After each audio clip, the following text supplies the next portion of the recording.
अस्सलाम वालेकुम जी, कैसे हैं आप लोग? मेरा नाम है आसिम और किसी दोस्त का कमेंट आया है कि अगर कनाडा में सिर्फ हस्बैंड ही जॉब करे तो क्या एक्सपेंसेस जो हैं वो पूरे हो जाते हैं?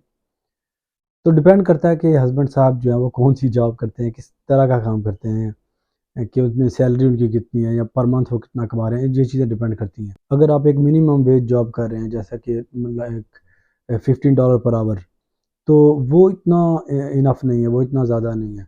उसमें आप बड़ी मुश्किल से वीक का जो है वो टैक्सेस काट-कूट के बड़ी मुश्किल से आप जो है वो $450 आप अर्न करते हैं। तो मंथ में बड़ी मुश्किल से जाके वो $2000 बनते हैं और वो उस $2000 में आप सर्वाइव नहीं कर सकते।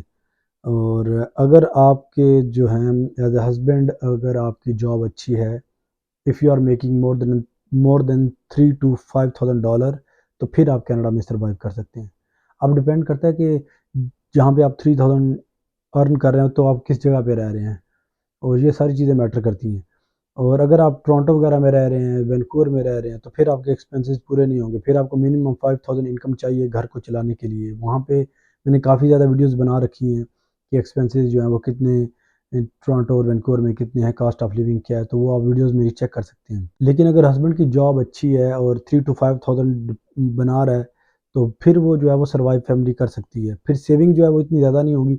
अगर आप छोटे प्रोविंसेस में रह रहे हैं, मैनिटोबा, सस्केचुअन, अल्बर्टा वगैरह में, तो $3000 में आप सर्वाइव कर सकते हैं, उसमें आपकी सेविंग नहीं होगी। मिनिमम 3000 अर्न करने के लिए भी आपकी जॉब जो है वो $25 पर आवर की कोई जॉब होगी, तो ही जाके आप कहीं $3000 के पास पहुँचेंगे।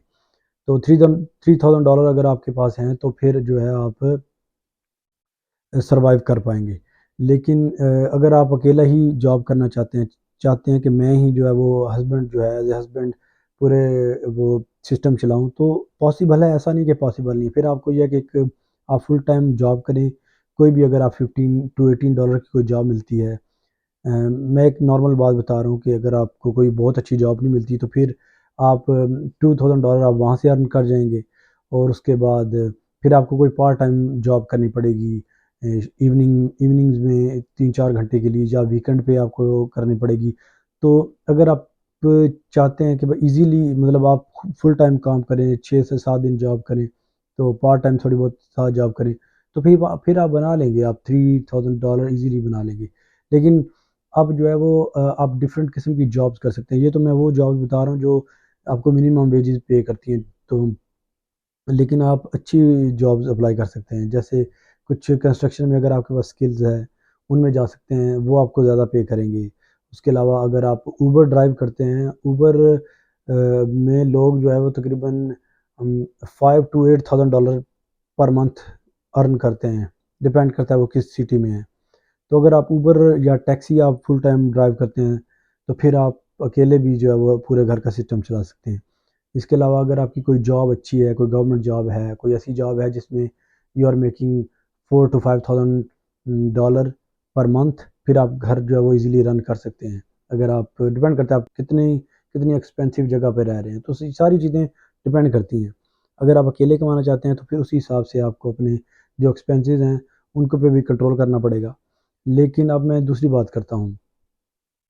तो हस्बैंड एंड वाइफ अगर दोनों मिलकर यहाँ पे काम करें तो वो भी एक अच्छी ऑप्शन होती है। उसमें ये है कि आप अगर आप एज़ अ हस्बैंड आप फुल टाइम जॉब कर रहे हैं कहीं पे भी और जो वाइफ हैं आपकी वो ऑनलाइन जॉब कर सकती हैं। वर्क फ्रॉम होम बेशुमार जॉब्स हैं आजकल, तो अब घर में रहकर आप ऑनलाइन जॉब्स कर सकती हैं। और या ऐसा होता है कि कई दफ़ा एक बंदा फुल टाइम जॉब करता है जो कपल्स यहाँ पे करते हैं अक्सर। कि हस्बैंड अगर गया है जॉब पे, तो जब वो आता है तो उसके बाद वाइफ़ जाती है। तो एक मशीनी सा काम है ऑफ़ कोर्स ये मतलब चल-सोचाली लगी रहती है अगर इस तरह है। लेकिन अगर आपके बच्चे नहीं हैं, तो फिर आप दोनों भी काम करते हैं, सेम टाइम पे जाएँ, सेम टाइम पे आ सकते हैं। लेकिन बच्चे छोटे हैं, तो फिर ज़ाहिर-सी बात है एक को टेक केयर करनी पड़ेगी या फिर उनको डे केयर में छोड़ना पड़ेगा। तो डिपेंड आप पे करता है कि आप किस तरह आप करना चाहते हैं। आप बारी-बारी एक सुबह जॉब करें, एक शाम जॉब करें या ये ऐसा भी हो सकता है कि हस्बैंड फुल टाइम जॉब कर रहा है, साथ पार्ट टाइम जॉब कर रहा है, तो वाइफ़ उसकी हेल्प के लिए थोड़ी बहुत पार्ट टाइम जॉब शुरू कर दे। तो वो भी एक अच्छी ऑप्शन है। उसमें ये है कि अगर वो $1000 भी अर्न करती है, 2 दिन जॉब करके कोई भी पार्ट टाइम, तो $1000 आप ईज़िली अर्न कर जाते हैं, अगर 2 टू 3 डेज़ आप जॉब करते हैं, तो उससे काफ़ी हेल्प हो जाती है। बाकी अगर आप कनेडियन पीआर कार्ड पे हैं या आपके पास सिटीज़नशिप है, तो फिर आपको ये है कि बच्चों के भी कुछ पैसे आ जाते हैं, तो उससे ये घर का सिस्टम चल जाता है। तो बाकी ये है कि जब आप आएँगे इंशाल्लाह आपको पता चल जाएगा कि ये चीज़ें कैसे वर्क करती हैं। जिस तरह से आप अपना सिस्टम चलाना चाहेंगे उसी तरह चल जाएगा। अ, अकेले अगर अर्न करेंगे तो आपको ज़्यादा अर्न करना पड़ेगा, दोनों मिलकर करेंगे तो थोड़ा-थोड़ा जो भी है वो हो जाएगा। लेकिन मैं यहाँ पे एक चीज़ कहता हूँ कि हस्बैंड एंड वाइफ में से एक बंदे की जॉब अ, अच्छी होनी चाहिए, क्योंकि कनाडा में आप पूरी दुनिया में बल्कि एक्सपेंसेस जो हैं वो बढ़ते जा रहे हैं, कॉस्ट ऑफ लिविंग जो है बढ़ती जा रही है। तो आजकल के लिहाज से अगर मैं कहूँ कि आपको कनाडा में सर्वाइव करने के लिए कितनी इनकम होनी चाहिए, तो मेरे ख्याल में मिनिमम आपको जो है वो 4 टू $7,000 अगर आपके घर की इनकम है, तो फिर जो है वो ठीक है, आप का सिस्टम जो है वो ईज़िली चल जाएगा। लेकिन अगर आपकी इनकम 4,000 से कम है, घर की पर मंथ, तो काफ़ी कम है। तो या ये मिनिमम है, मिनिमम 4,000 तो आपको चाहिए। तो 4,000 टू 7,000 है, तो फिर आप जो अच्छी तरह सर्वाइव कर जाएँगे। लेकिन अगर दोनों हस्बैंड वाइफ $4-5,000 अर्न कर रहे हैं, फिर बहुत अच्छा है, फिर बहुत अच्छा है। तो डिपेंड करता है कि आपको उम, आपने यहाँ पे आके देखना है कि कौन-सी जॉब जो है वो आपको पे करती है ज़्यादा, कोशिश कर सकते हैं आप। किसी भी ऐसे प्रोफ़ेशन में जा सकते हैं, जो आपको ज़्यादा पे करता है। बाकी अपना ख़्याल रखिएगा, गुड लक और टेक केयर। अल्लाह हाफ़िज़।